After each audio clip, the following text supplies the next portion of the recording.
Let's kick things off with a harsh truth, shall we?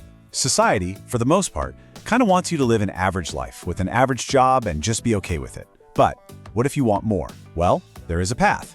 In this explainer, we're going to break down a 5-stage process to build real, lasting wealth. So, let's dive into the very first step.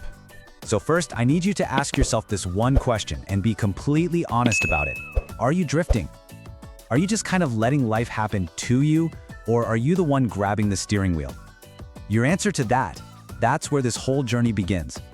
Man, this quote is so powerful because it just perfectly captures what's at stake here. I mean, think about it. No one else is waking up in the morning thinking, how can I make you rich today? Nope. The only person who's ever going to put your success first is you. And that right there is the fundamental psychological shift we have to make. So that leads us right into stage 1, figuring out if you are, right now, in this state of drifting. So what exactly is a drifter? Well, it's someone who bounces from one thing to the next. A job here, a side hustle there, always just hoping that they'll strike it big someday. They don't have a specific direction, and because of that, life ends up picking a direction for them. And let me tell you, it's usually not the one that leads to wealth. Now here's where the psychology gets really interesting. Look at the mindset difference. Drifters often use these little excuses like, oh, money doesn't make you happy, to justify not taking action. But a builder? A builder understands that money equals freedom, and freedom is a massive part of being happy. So the key takeaway here is to stop letting your actions totally contradict your ambitions. Okay, so how do you actually stop drifting? Well, that brings us to what might be the single most critical pivot in this entire process. Stage 2, embracing the power of obsession. You can literally change your entire life in a single moment. It all comes down to one decision. You just choose right then and there to stop being pushed around by life's currents and instead become laser-focused on one single goal. That choice, that obsession, it puts your life on a completely new track. Now I get it, the word obsession can sound a little intense, but look at it this way. Imagine telling someone you want to become a professional soccer player, but you also want to learn piano, run a few marathons, and become fluent in Spanish, all at the same time. It sounds kind of ridiculous, right? Well, guess what? Getting rich is just as hard. It demands that same singular focus. You just can't achieve something extraordinary while you're trying to do a dozen other things. This brings us to stage 3. So once you're obsessed, you need a plan. But here's the secret. You don't have to invent it from scratch, you just need to find your blueprint. The fundamental rule of money is actually pretty simple. You get paid based on the value you provide to the world. The reason most people aren't rich is because they don't have a highly valuable skill. So the goal isn't some pie-in-the-sky new idea. It's finding a proven way to make yourself more valuable. And this slide? This is basically the cheat code for success. It's simple.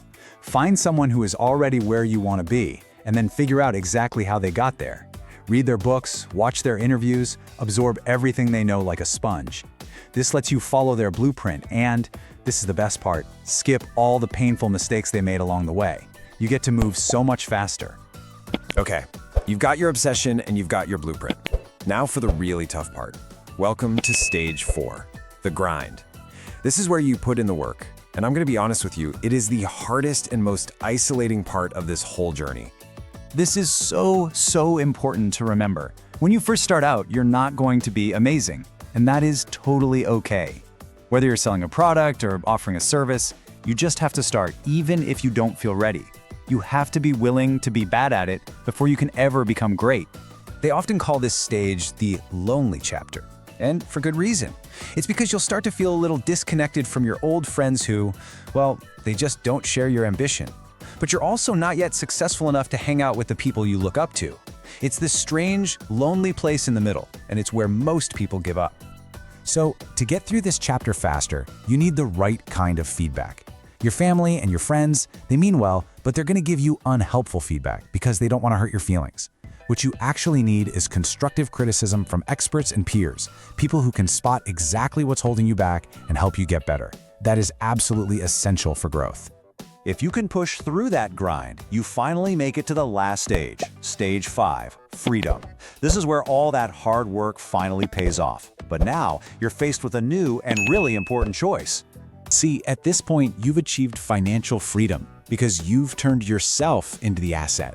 Your skills, the ones you worked so hard to develop, that's the one thing you will have for your entire life. And just like money, those skills compound.